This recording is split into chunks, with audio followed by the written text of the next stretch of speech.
Hey guys, in this video I'll show you how to create and find drafts on Instagram. But before we start, if you appreciate me making a video just like this, just go ahead and give me a like and subscribe if you're new. Each like helps a lot because it gets us a few more views. Also comment down below if you have any questions around the video. Okay, let's get started. To create a draft, you will need to start by jumping into Instagram apps. After that, click on the plus icon at the top of your screen. Here, click Post, the first menu option.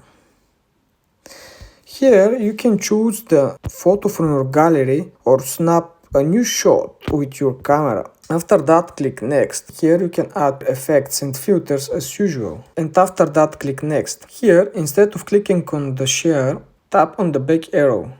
Click back arrow again. And here you have option to save draft.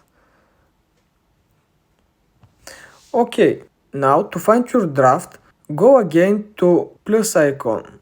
Click again on Post. And here to recents you will see drafts. Click on it and here is your saved draft. That's the easiest way to do it. If this video helped you out, give me a like and subscribe for my channel, and I want to see you in next video. Bye.